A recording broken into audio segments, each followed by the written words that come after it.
तंबाकू की उत्पत्ति कैसे हुई? एक ऋषि का साधु था राजा।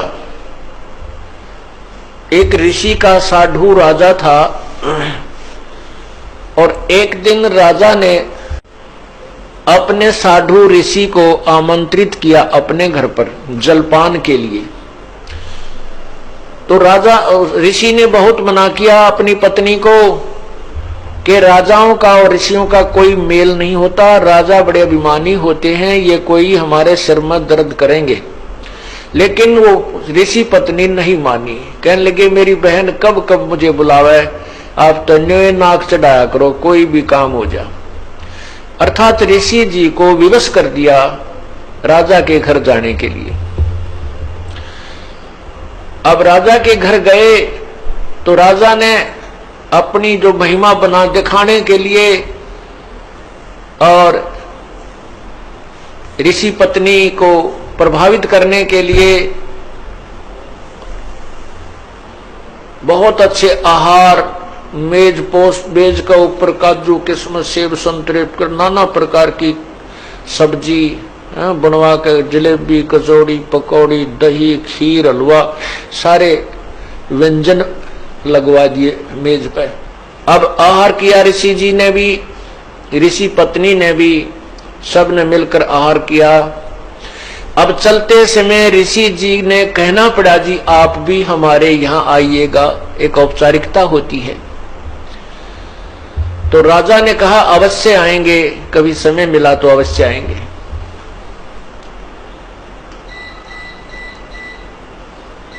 एक दिन वो समय मिल गया, राजा ने संदेशा भिजवा दिया कि हम आ रहे हैं।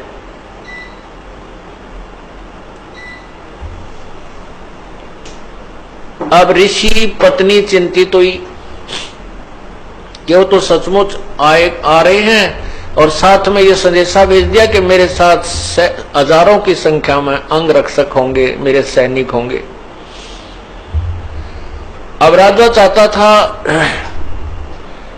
कि ऋषि को नीचा दिखाना, ये एक बूंदी बीमारी है साधु, ये दिखाना चाहता था कि मैंने ऐसे ऐसे आहार कराए हैं और ये ऋषि जी कुछ नहीं करा पाएगा, इसकी मिट्टी पलीत होगी। और परमात्मा कहते हैं कबीरा सब जग निर्धना, धनवंता ना कोई, धनवंता सो जानियो जप राम नाम धन होए।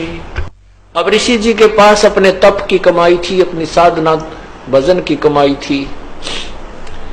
ऋषि जी ने स्वर्ग से कामधेनु गाय वो उधारी ले ली कुछ समय के लिए और उसको अलग से एक टेंट में रखा हुआ था। उधर से राजा अपने हजारों सैनिकों को साथ लेकर पहुंच गया और ऋषि से कहा कि भोजन की तैयारी करवाओ। ऋषि जी ने कहा जी भोजन तैयार है, आप खाना खाइए। अब वहां लगी लाइन और साथ की साथ थाली आ रही है, सबको परोसी जा रही है। ऋषि जी ने अपने एक सेवक को उस गाय वाले टेंट के सामने बैठा दिया, वो उठा उठा कर थाली बाहर रखता रहा।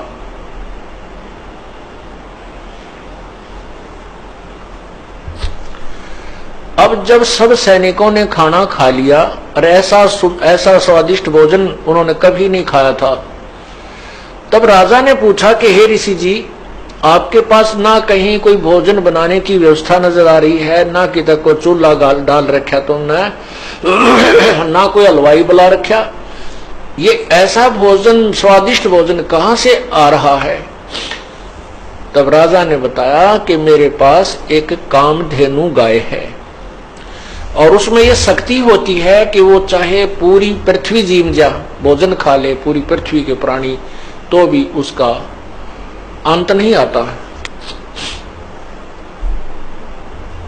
तो राजा के अब साधु की यारी दोस्ती इतनी होती है, अब राजा की नीत में खोट आ गया। नीयत में खोट आ गया, उसने सोचा यू कंगाल क्या करेगा इस गाय का, मैं ले चलता हूं, बहुत ज्यादा सेना है मेरे पास और ये गाय सभी आहार करा दिया करेगी। कहने लगा ऋषि जी ये गाय मुझे दे दे, आप क्या करोगे इसकी? ऋषि जी ने कहा ये गाय मेरी नहीं है, मैं उधारी लाया हूं, मैं आपको नहीं दे सकता।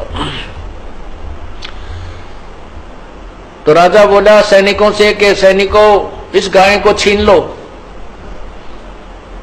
अब ऋषि सोचता है अच्छा नालायक ये तो जबरदस्ती कर रहा है मेरे साथ। तब उस ऋषि ने कहा हे गौ माता आप अपने स्वदेश लौट जाइए, मैं विवश हूं। इतना कहते ही वो टेंट के ऊपरले हिस्से को पाड़ती हुई और गाय आकाश की तरफ, स्वर्गलोक की तरफ चल पड़ी। राजा ने गाय को कंडम करके नीचे डालने के लिए तीर मारा, पैर में तीर लगा और कहते हैं वो गाय का खून, रक्त और उस टेंट में जो भी कोई वस्तु मांगते थे, इतनी थाली हलवे की, इतनी थाली खीर की, इतनी थाली दाल की, इतनी सब्जी की, तोरी की सब्जी, घिया की सब्जी, सब प्रकार की, काजू किस्मत, सेब, संतरे, दही, बड़े, यानी जो भी वहां उस आवश्यकता थी उस भंडारे में सभी उपलब्ध उस कामधेनु ने करवा दी। ऋषि जी के पैसे यानी पुण्य की कमाई स्वर्ग में जमा हो गई, उसके प्रतिफल में उसको वहां सब वस्तु प्राप्त हो गई। जमीन पर गिरा और गाय चली गई, तो जहां जहां वो खून गाय का गिरा वहीं पर कहते हैं तम्बाकू की उत्पत्ति हुई। अब हिंदू लोग एक तरफ तो माता को इतना प्रिय मानते हैं, गाय को अपना मां के तुल्य आदर देते हैं और फिर मां के खून को पी रहे हैं। क्या बताते हैं, खो नाम खू का तमा नाम गाय, 100 बार सौगंध इसको ना खाए। तमा नाम खू का, खू नाम खून का और तमा नाम गाय, सौगंध 100 बार इसको ना खाए। तम्बाकू, खून, खू का अर्थ है खून, खून, तमाखू खून, और तमा फारसी का शब्द है, तमा माने गाय होती है। तमाखू यानी गाय का खून, खू नाम खू का तमा नाम गाय, सौगंध 100 बार इसको ना खाए ना पीवे। कहते हैं आप एक तरफ तो गाय को इतना प्रिय मानते हो, आदरणीय मानते हो, और फिर गाय के खून से उत्पन्न इस तम्बाकू को पीते हो। जितने भी महापुरुष हुए उन्होंने सब विकारों को छुड़वाया है। अब सिख समाज में तम्बाकू कोई प्रयोग नहीं करता, अभी तक भी उन्होंने इस मर्यादा का पालन किया है। लेकिन और सारी बुराई शुरू कर दी, मांस खावा, दारू पीने लगे। देखो बुराई तो सारी त्यागे पार पड़ेंगी। ऐसे ही मुसलमान धर्म के अंदर शराब नहीं छूते अभी भी, और बाकी मांस खाओ और हुक्का पीवे। हिंदू समाज में बीड़ी, शराब, तंबाकू और मांस कभी प्रयोग नहीं करते थे। अब हिंदू समाज में कोई मर्यादाएं नहीं रही, सारे काम बिगड़ गए। तो पुण्यात्माओं ये नए सिरे से समाज सेट किया जाएगा और इसी तरह ये समाज सुधार और आत्म कल्याण प्रारंभ होता है। उन महापुरुषों ने भी कठिन प्रयत्न किए थे, परिश्रम किया था समाज को बुराई से दूर करने के लिए। आज भी वही चल रहा है और बहुत निर्मल समाज बन रहा है। छोटे छोटे बच्चे भी ये पूछते हैं, एक बार मेरा हाथ लग गया, मेरे पापा की गोद में बंडल था, महाराज जी मेरा नाम तो नहीं टूट गया, रो रहा था वो बच्चा। मैं कहा बेटा ऐसे नहीं टूटता, वो तो वैसे लग गया हाथ, गंद का समझ लो, गोबर में हाथ लग जा, धो ले अपने ने। हाँ उसको उठा के देना, ला के देना, पीने उक्का भरना, उसमें नाम टूट जाएगा, वो खंड हो जाएगा। तो पुण्यात्माओं जो छोटी सी उम्र में इन बच्चों को ऐसा ऐसा भाव बन गया कि ये इतनी बुराई है कि इसको हाथ लागने से भी हमारा धार्मिक कर्म बिगड़ जाएगा, तो आने वाली इनकी संतान तो कति देवता पैदा होंगी। ये समाज भी सुधर रहा है और जीव कल्याण का मार्ग भी प्रशस्त हो रहा है।